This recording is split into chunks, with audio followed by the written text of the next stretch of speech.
Okay, so you know how those inauguration outfits can kind of end up being the talk of the town? Yeah. Sometimes for reasons that have nothing to do with politics. You know what I mean? Yeah, totally. Well, we are doing a deep dive today on this fashion blog post that breaks down some of the most controversial and talked about looks from the 2025 Trump inauguration. Fun. It's a really interesting one, especially the outfits that left people kind of scratching their heads. Yeah. And it's so interesting, how fashion can be this powerful communication tool. Absolutely, especially on a big stage like an inauguration. Right. Yeah, it goes way beyond just looking good. It's about sending a message. Right. Intentional or not. Intentional or not, exactly. In this blog we're looking at, it really gets into what those messages might be. Oh, cool. So my first question for you is can fashion choices really be that important in a setting like a political setting? I mean, I think they absolutely can. Every little detail, the color, the cut, even the designer can be scrutinized and, interpreted and analyzed, and it all adds up to this visual language that says a lot about the person wearing it. Yeah, and it's so interesting because you think about back in 2017, Melania Trump wore that powder blue Ralph Lauren outfit. Everybody loved it. Yeah. Cut to 2025, and she's wearing a navy blue coat. Yeah. And this wide brim hat. And some people thought it was chic, but others were this is a little too somber for this. Somber, yeah. I mean, especially that hat, right? That got a lot of attention. Yeah. People were comparing it to the McDonald's Hamburglar, even Michael Jackson, which is interesting. Wow. But I think, it could be interpreted as this deliberate shift toward humility. Yeah. Maybe after years of people criticizing her for high fashion choices, she decided to tone it down. Right. She's She's responding to that. Yeah. Which makes you think about the pressure on these public figures to find that balance Totally. between what they like and what they think they should wear. Right. Okay, so now on a completely different side of the spectrum, we have John Fetterman, Oh, yeah. the senator from Pennsylvania. Yeah. And, everybody's dressed to the nines, Right. but he shows up in a black hoodie gym, shorts and sneakers. It's true. It sparked a lot of debate, about decorum. Yeah. Was it disrespectful or authentically him? Yeah. And, I think it really speaks to this larger trend that we're seeing, not just in politics, but in society as a whole, right? Yeah. This rejection of traditional power dressing. Yeah, it challenges the idea that you need to wear a suit to be taken seriously. Yeah. Some people thought it was great. They loved it, a breath of fresh air. Right, Other yeah. people are this is completely inappropriate. Completely.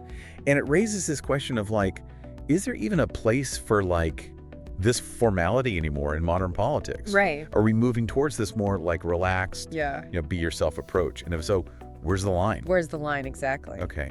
So then we have Lauren Sanchez, Oh. Jeff Bezos' fiance.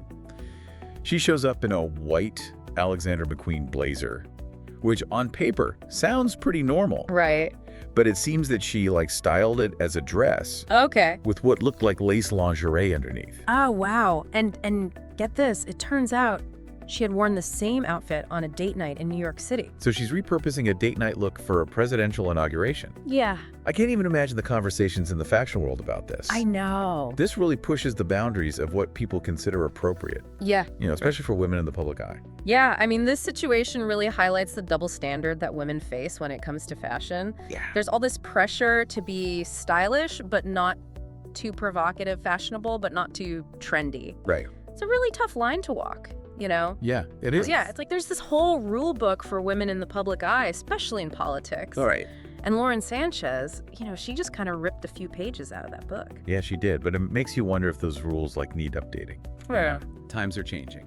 And our idea of what's appropriate changes too. I think that's a really important point because fashion is always evolving, right? Right. And something that might have been scandalous a few decades ago could be totally fine today. Right. It's a reflection of our changing values. Okay. So we've talked about how these outfits can be controversial, and push those boundaries of what's appropriate. Yeah. But let's get into the messages these fashion choices could be sending.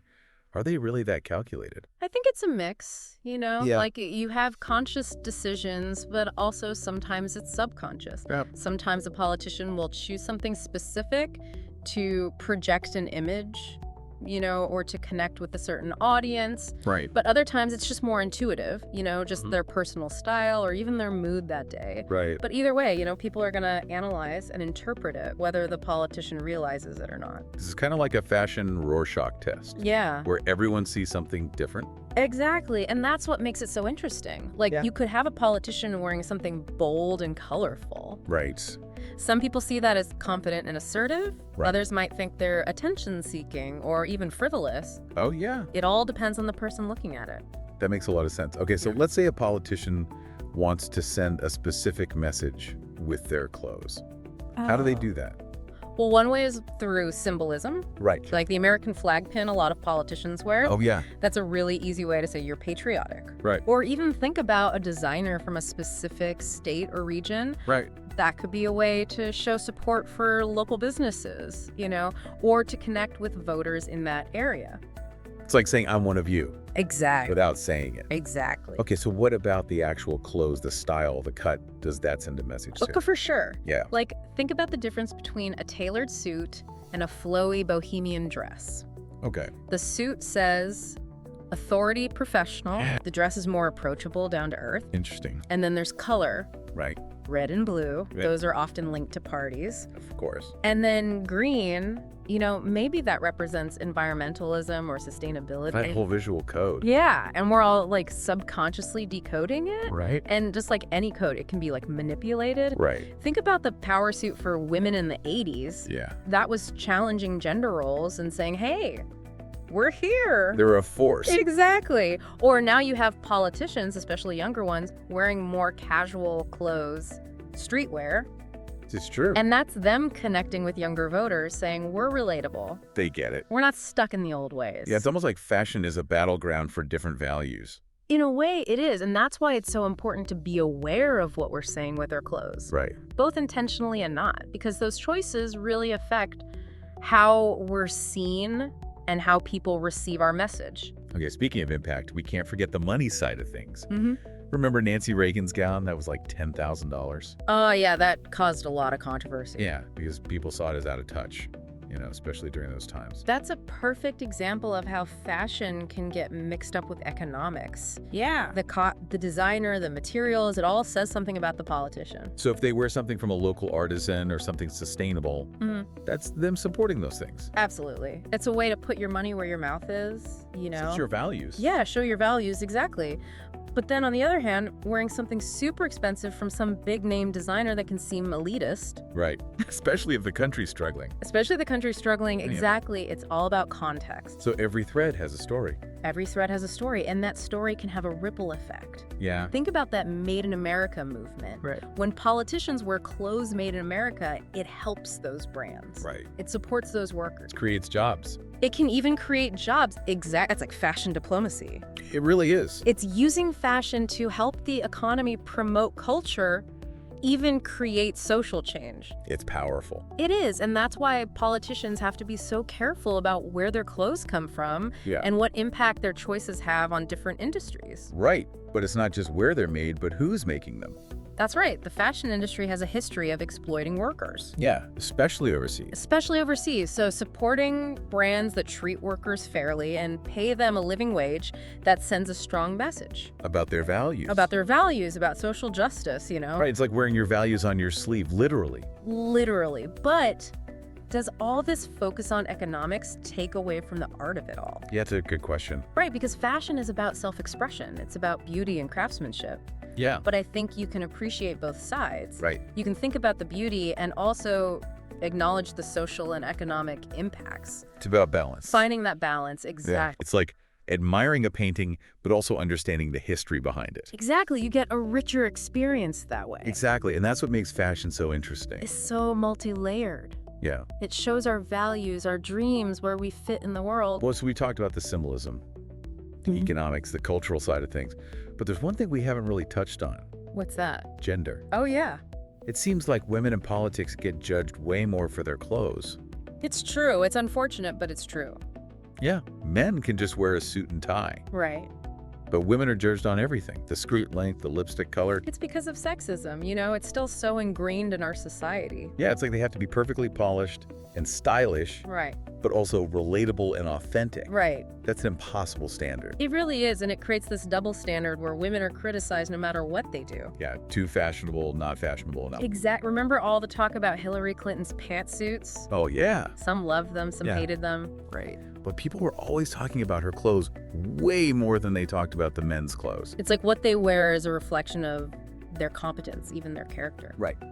But for men, it's just clothes. Exactly. It's this subtle way to undermine women and keep them down. That's really frustrating. It is, and it makes people think women's looks are more important than their ideas. That's a distraction. It's a distraction from the real issues. So what can we do to change this? How do we get to a place where fashion in politics is more fair and less judgmental, especially for women? I think awareness is key. Okay. We need to recognize that double standard and the sexism behind it.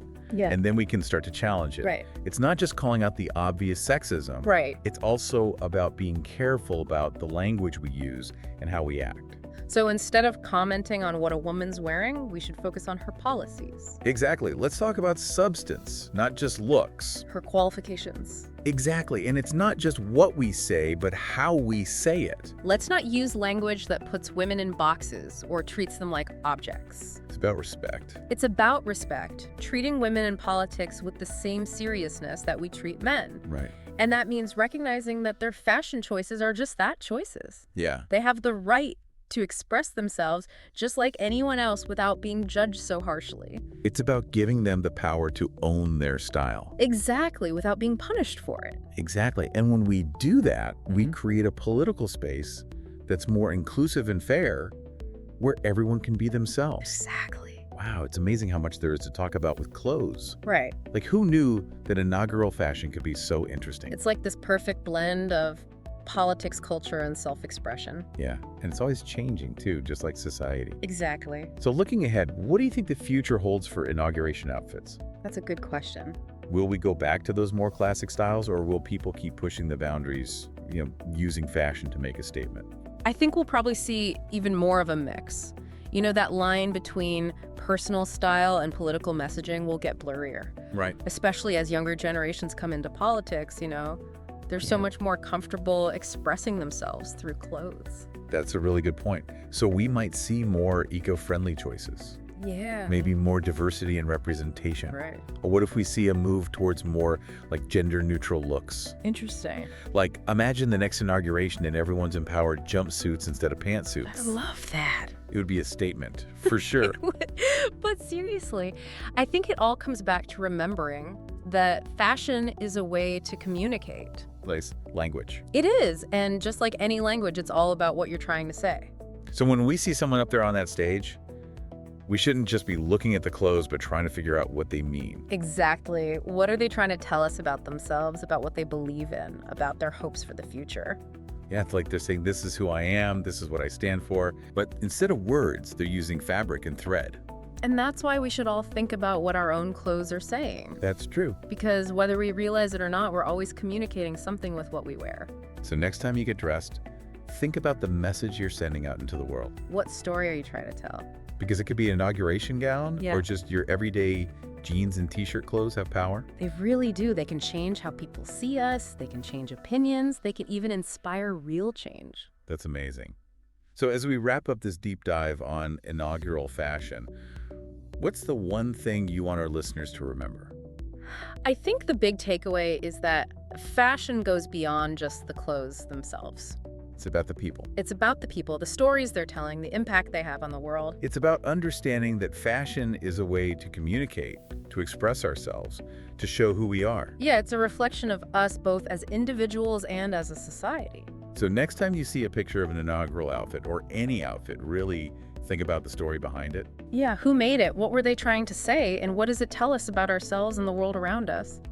Those are great questions. We'd love to hear your thoughts too. So head over to our social media and share what you think about fashion and politics. And until next time, keep exploring, keep asking questions, and keep diving deep.